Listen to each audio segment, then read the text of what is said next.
This is Dollar Logic, where we break down the hidden logic behind money, business, and the systems that shape your everyday life.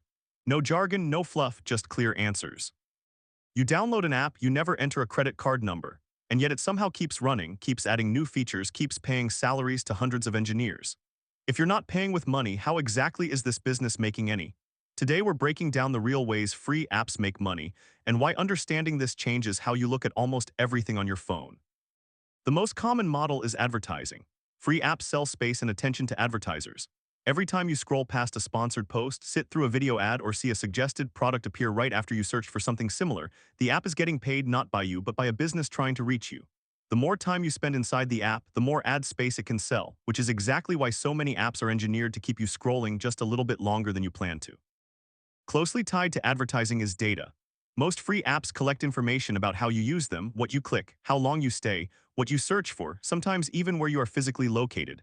This data helps advertisers target their ads with far more precision than a billboard or a TV commercial ever could, and that precision is worth real money. It's rarely your name and personal details being sold directly to some mystery buyer.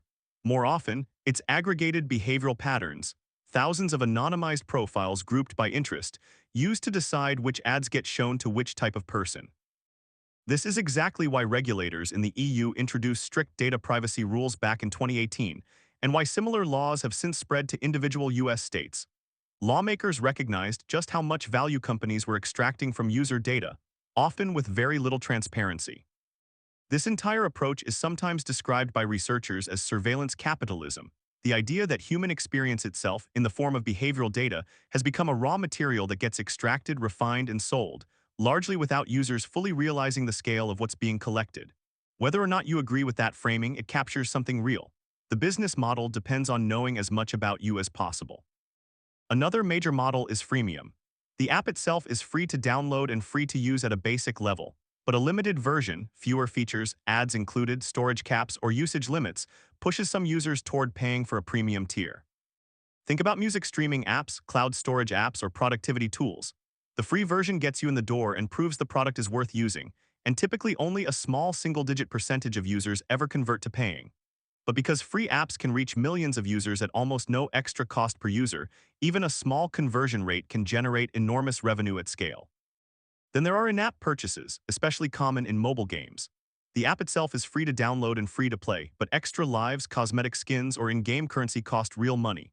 A small group of highly engaged users, sometimes called whales in the industry, can end up spending hundreds or even thousands of dollars over time, far more than the price of any traditional paid game, effectively funding the entire game for everyone who never spends a cent. Some apps also make money through affiliate and referral commissions. If a travel app recommends a hotel or a shopping app links out to a product, and you make a purchase through that link, the app earns a small commission from the business you bought from at no extra cost to you, but as a genuine revenue stream on their end. It's also worth understanding that even paid or freemium apps often pay a hidden tax of their own. Most app stores take a commission, historically around 30% of in-app purchases and subscriptions, before the app developer ever sees the money. This is one reason some apps push you towards subscribing directly on their website instead of through the app itself. And it's also why a growing number of developers have publicly challenged app store fees in court. A related trend worth mentioning is subscription fatigue.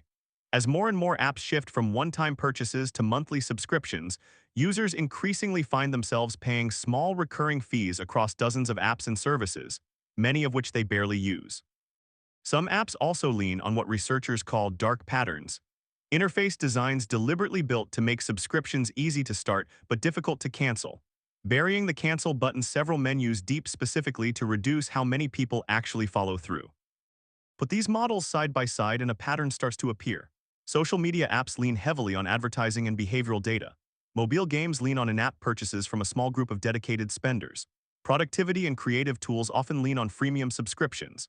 And many apps actually combine 2 or 3 of these models at once. An app might show ads to free users, sell a premium ad-free subscription, and take affiliate commissions on top, all within the same product. This isn't inherently a bad thing.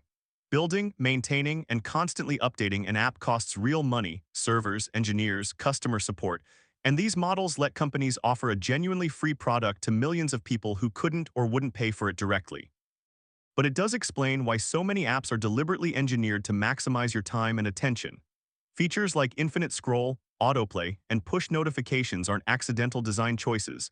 They're built specifically to keep engagement high, because your attention is often the actual product being sold to advertisers. So what can you actually do with this information? Start by checking the permissions an app asks for and consider whether they genuinely make sense for what the app does. A flashlight app asking for your contacts list, for example, is a red flag. Look through an app's privacy settings and limit data sharing wherever the option exists. Periodically review which subscriptions you're actually still using, since small recurring charges add up quietly over a year. And if a free app feels unusually addictive, that's often not a coincidence. It's a deliberate design choice tied directly to its business model. Nothing is ever really free.